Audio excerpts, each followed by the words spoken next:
All right. Well, welcome one and all to our the Baylor University breakout session for this Fulbright information session. My name is Dr. Daniel Benyuski. I'm the Director of Major Fellowships and Awards here at Baylor University, and I'm one of two FPAs, and FPA stands for Fulbright Program Advisor. So along with Dr. Andy Hogue, who's the other FPA, we both help administer and guide the Baylor program and application process here. So we're just really delighted that you're here learning more about the Fulbright. So you may be a freshman or sophomore, and therefore not applying in this next upcoming cycle. But you may be a junior, senior, grad student, and beyond, and you would therefore be applying for this in this next cycle, potentially, as long as you would finish your undergraduate degree before you would start the Fulbright grant. So there are people in lots of different positions here. It's never too early to learn more about the Fulbright. That can help you do the things you need to do to set yourself up to be a good candidate. And we're also, as was noted in the information session, we're starting early here. This is our official launch of the Fulbright program here at Baylor. And so if you're planning on or thinking about applying next year, we start this early so that you can set yourself up to be a good candidate. And there's a lot to the application. And so as you'll see, I'm going to talk about what our process looks like. And so we lengthen it quite a bit just to be able to have that time and space to be able to help you put forward a strong application. One thing I should note about the being an FPA here is that we're always here to help guide and answer questions and give advice and mentor you as you are pursuing the Fulbright or thinking about pursuing the Fulbright. And so I'm going to there's some specific ways you might do that. So I'm going to talk about that. And we basically help with every stage of the process. And so the Fulbright is our highest volume award. We work with the most students on this award compared to any other award. And that means that, so that's one of the reasons why we lengthen the process out so that we can still give tailored one-on-one mentoring. So Dr. Hogue and I will be working with you throughout the process, and we also have a team of folks that'll be working with you. I'm going to talk more about that as well, but just know that I'm really delighted that you're here learning more about the Fulbright. I have a PowerPoint, so let me pull that up. And oops, you know what? I should share my screen first. Okay, screen is now shared. Let me start my PowerPoint slide here. As I noted earlier, I'm going to go through some specifics. I know you've had a lot of information already. I'm going to give you some more information, but we'll have a Q&A session here. So let's start this. I'll repeat this slide at the end of our time here. So just know that. And so you'll be able to have our contact information here. But I noted that Dr. Andy Hogue is the other FPA. He's the Associate Dean of Engaged Learning. We both work within the Office of Engaged Learning. So he's the head of our office. And so we work closely together on all kinds of different awards, but the Fulbright is one of those awards. One quick first important note, I sent out in my messaging to everyone, one of the links I sent out was a Google form. So there were two links that were close together. One of them was to register for this event, and the other was for a Google form. If you haven't already, please do fill that out, because in the coming weeks, as we send out further information about next steps, the way that I'm going to reach out to folks is through anybody that signed up. I'll send out emails basically to anyone that signed up on that form. So make sure you did sign up, fill out that form. Okay, so first thing I want to note is that to just give a couple more specifics about these two types of awards. So the first thing, as noted during the session, you can apply for one award to one country. So it would be great if you could apply for a bunch of awards to a bunch of countries, but the Fulbright limits you to one award to one country. So in these next couple weeks, if you're looking at applying in this next coming cycle, then deciding which award in which country is going to be your first step. And I'm going to talk about a couple ways that might help you decide those things. But just one way to kind of filter through this is to figure out, all right, what couple countries either have I been to that I want to go back to, or have I not had a chance to go to that I really want to go to? And so that can be one way to think through things. But when you think about the two different types of awards, there are a couple sort of thoughts that we give to folks. So most people are aware of the Study Research Award, and not as many are aware of the English Teaching Assistant Award. So I'll give a little bit of an explanation about both. So if going and pursuing a master's degree is what you want to do on a Fulbright, and that's the main thing you want to do, then the study research really is going to be a fit for you. So this kind of limits the world for most people. If they go and do study or research, it typically needs to be in an English-speaking country. And so that kind of limits the scope in some ways. Although if you have another language, then that's great, and that could open the world a little bit more to you. We do, as FPAs, we try to give as much information as we can, and so one thing to note is that the Study Research Award does typically tend to be more competitive than the ETA. So stats are not everything, right? But they are something to consider. What you want to go do on the award, that's the most important thing, certainly. So I want you to hear that from me clearly. But the sort of floor to ceiling for the Study Research Award typically is the floor is way below 1%, and the ceiling is typically 10%. There are some awards that are higher than that, certainly. But for the ETA, the floor to ceiling is typically a 10% acceptance rate, and often they're about 20 or 30% acceptance rates, and some are higher than that. So that's not everything, but that is something to note. You hear me talking about the study aspect a lot. I think a helpful way of thinking about the Study Research Award is it's one award, but there are two different directions you could take. You could take that study route, which is degree granting, in an overwhelming majority of instances is pursuing a one-year master's degree some year. There are some exceptions there, as is always the case for the Fulbright, but that's generally the case. The research award is non-degree granting, and it sounds like Jed did a research award, and you go out and you have an affiliation with either a university or an institute, and you conduct research. So most students interested in the Study Research Award, we encourage to pursue that study route just because, for a couple of reasons. We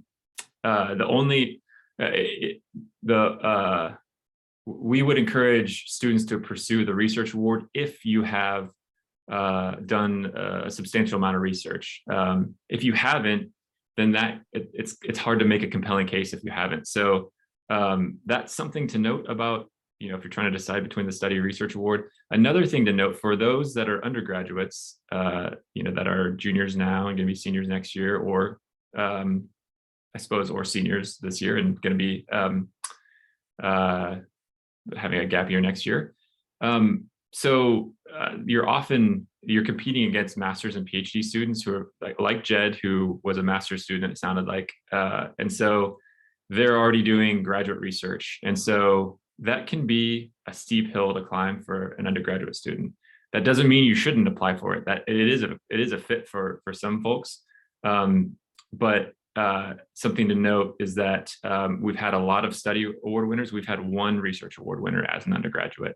So it's and that was a year and a half ago that we had our first research award winner. So it could be a possibility for you if you have the research experience and you have a clear vision for what you want to do, and you're able to connect with someone in the country that you want to go to. But often we see the study award as a fit for students interested in the Study Research Award. Okay, the ETA. So the ETA is great. Like either award, there is this focus on cultural exchange, sharing your unique slice of U.S. culture, and being receptive to the host country culture. That's true for any Fulbright award. For the Study or Research Award, it's through, you do that cultural exchange through study and research, and through the ETA, you do it through teaching and language. That's true for both awards, but as was noted in the session, the ETA typically this varies from country to country, but you often have you're working something like 10 to 20 hours as a teaching assistant in the classroom. So you have a lot of space outside of that to pursue that kind of cultural exchange. So it is emphasized even maybe a little bit more with the ETA. So often what we'll tell students is, if you want to do that master's degree, that the study award is for you. If you are open to many different opportunities, then I think considering the ETA might be a good option. Another thing is that it sort of opens the world to you. Though there are more countries that offer study research awards, because often you need a language to do that study or research. The ETA does actually open up options beyond the English-speaking world. So there are countries that require foreign language proficiency.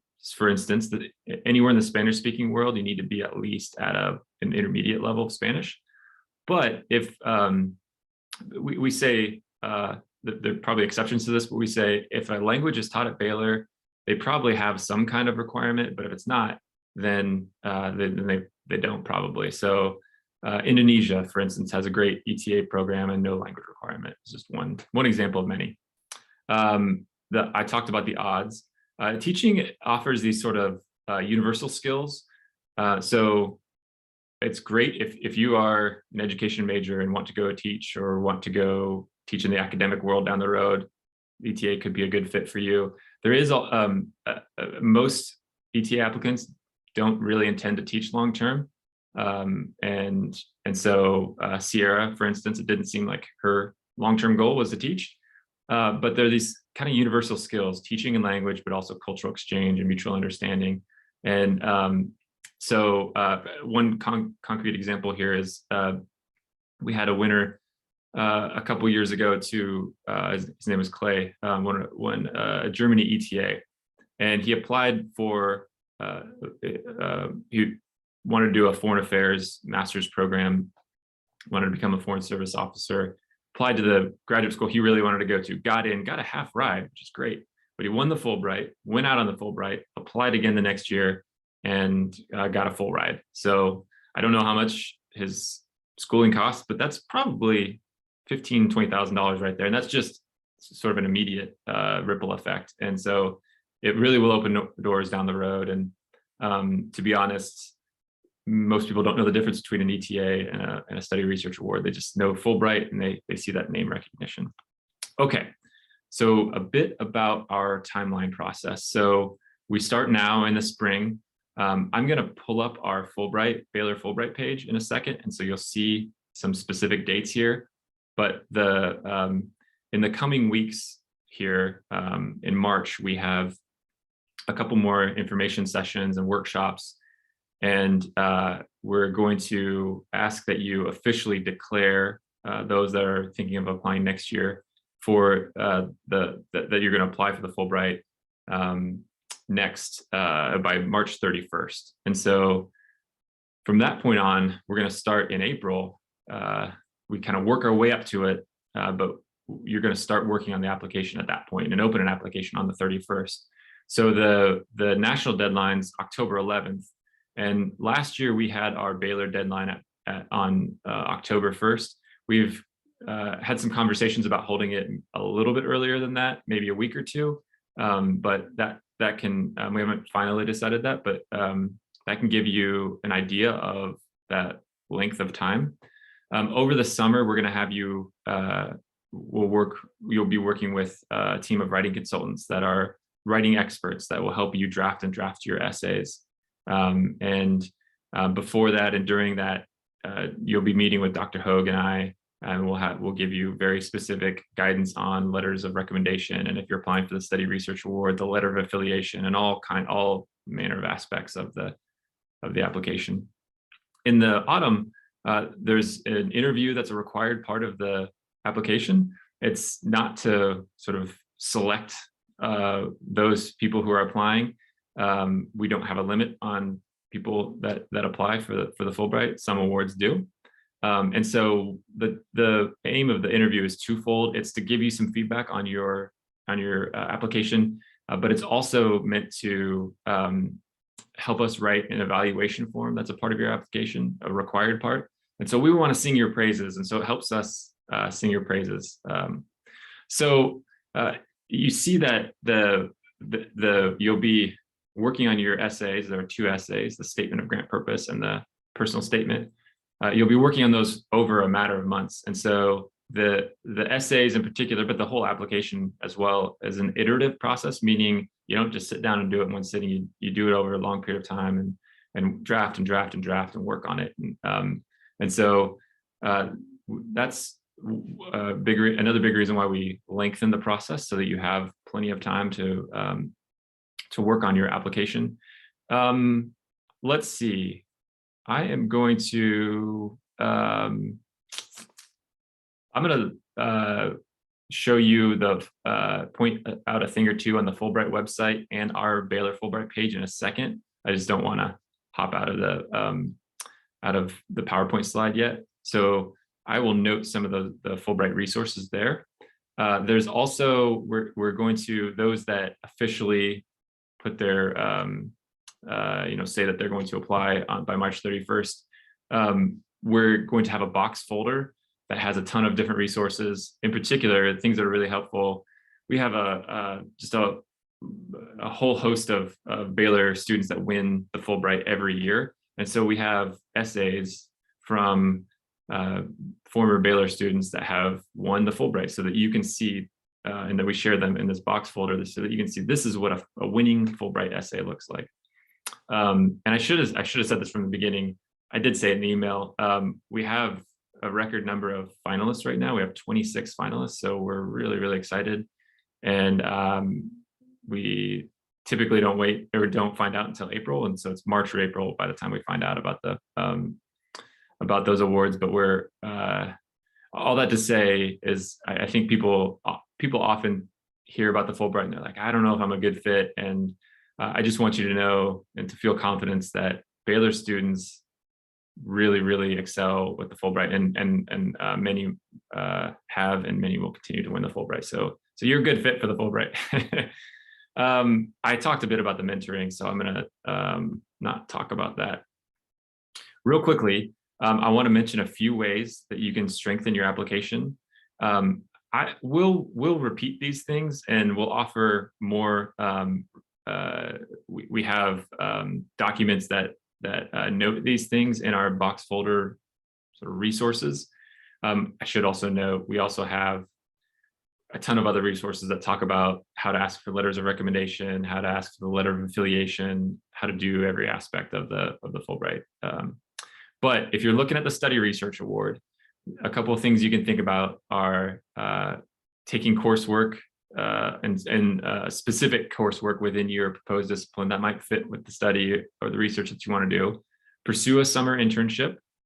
Publish a paper. I've just listed a couple of Baylor examples here. Scientia and the Pulse are 2 academic journals. Scientia is the STEM focused journal, but there are lots of there are journals beyond Baylor that you can publish in. Presenting your research. URSA Scholars Week is coming up. The deadline, you can just look up URSA Scholars Week.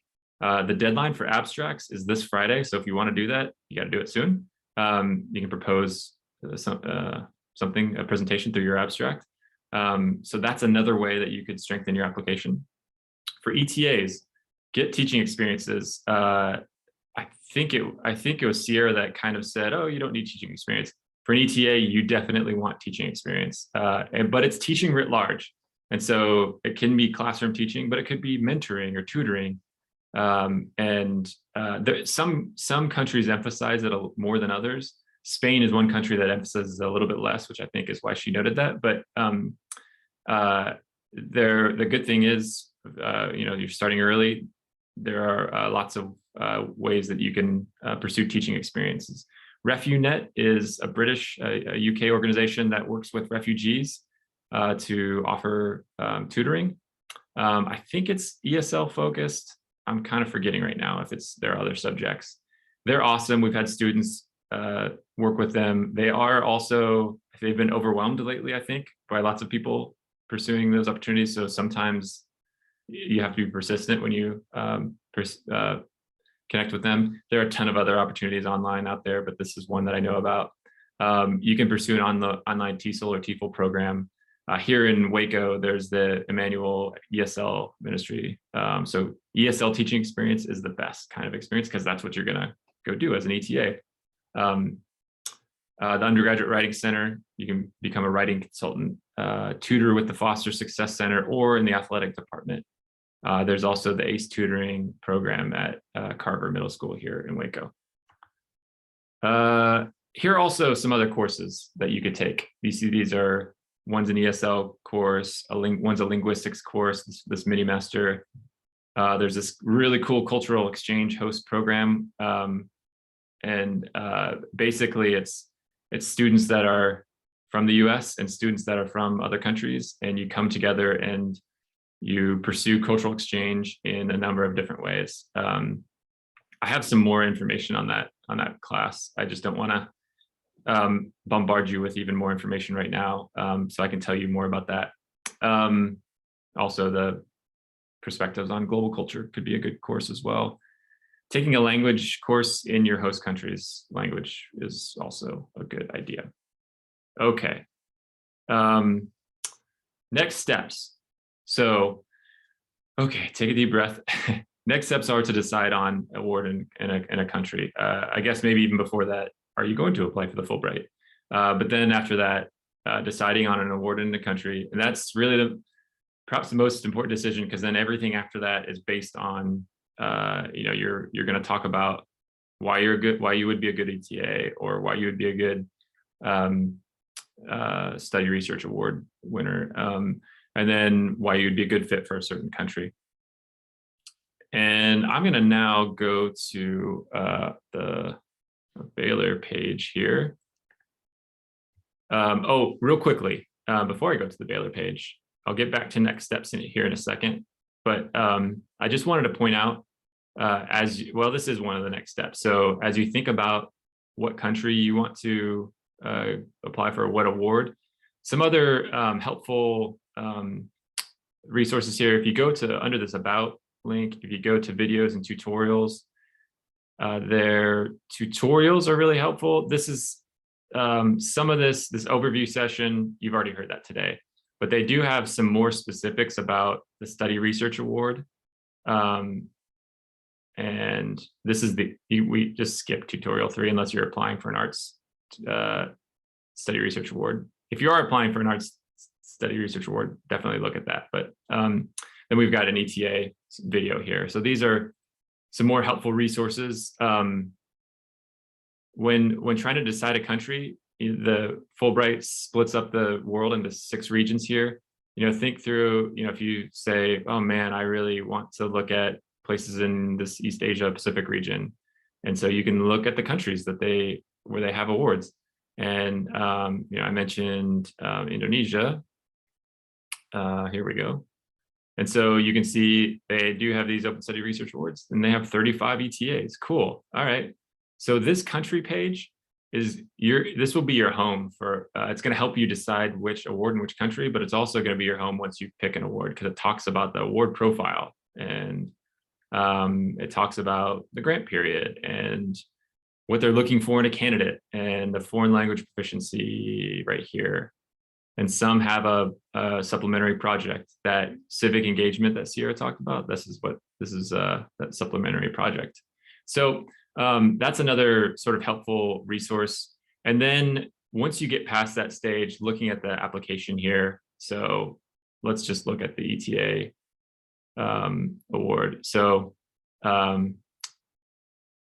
sorry, let's look at application components and then look at the ETA. That's what I meant to do. So this is what all the components of an ETA application. So it gives you all this information about the statement of grant purpose. So this is going to be helpful. For the study research award, it's a lot longer. The information they give you, I should say, is a lot longer. For the ETA, both essays are 1-page single-spaced. For the study research award, the statement of grant purpose is 2 pages single-spaced, and then the personal statement's 1-page single-spaced. Okay, our Fulbright page. So this is just on our Office of Engaged Learning website, and you just click on this Major Fellowships and Awards link, and then this Fulbright page here. It gives just some introductory information here. You may have already seen these videos of some former Baylor students who have won Fulbrights, but there's also we will add more dates to this, but we have some of our initial spring dates here.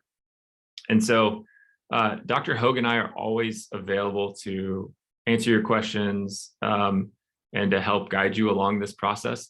The best way to do this is through these weekly office hours we hold. So I've already listed my office hours. Dr. Hogue is out of town on a conference right now, so he's going to upload his pretty soon here. But that's just popping into those office hours is an easy way, to meet. If that time doesn't work, so there are a lot of you and few of us. So if you can fit into that time schedule, then that would be great. If you can't, that's perfectly fine. Email us, we'll answer questions over email, or we can set up a time to meet.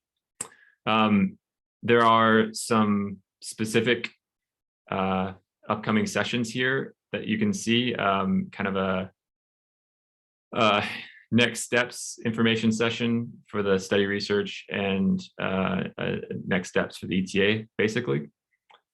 This is our declaration date, and then we'll get into the essays. And so there are some essay specific sessions, and we have you write this free writing document as a first step for your essays, and that'll be due here. And there'll be more information here. We'll delete this past information sessions and such. I didn't delete it yet because I wanted to save it and I didn't know where to put it. Okay, so that I've just given a ton of information on top of all of our the other information here. So that you've received. So I'm stopping my sharing here, and let's open. I just want to open things up to a time of questioning here. So let's see. Let's just go ahead and unmute yourself and ask away if you'd like. Yeah, go ahead, Gabriel. Thank you for the information. Can you all hear me properly? Yeah. Okay. I'm currently studying abroad right now, and I am actually making connections with people who are in the master's programs here at this institution that I would really have come to terms with that this is where I would want to pursue a master's degree.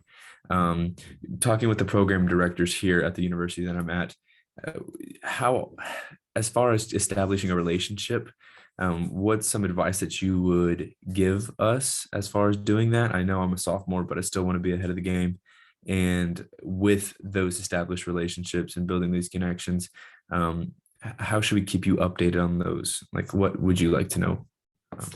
Well, definitely, I mean, that's great that you're continuing you want to establish those connections. That's really important. You don't need to update us if you don't want to, unless you have questions. So yeah, that would be, there's I mean, you can just email us and periodically and just say, hey, this is what I'm doing. Can I chat about this? Am I doing this right? Or how else can I be doing this better? That would be my encouragement. But that's definitely, you definitely want to keep to keep that pursuing that connection. Real quickly, I think they're going to kick us out in a minute here, but let's keep asking questions here until they do. And if for some reason, if they do kick us out, just email me and we'll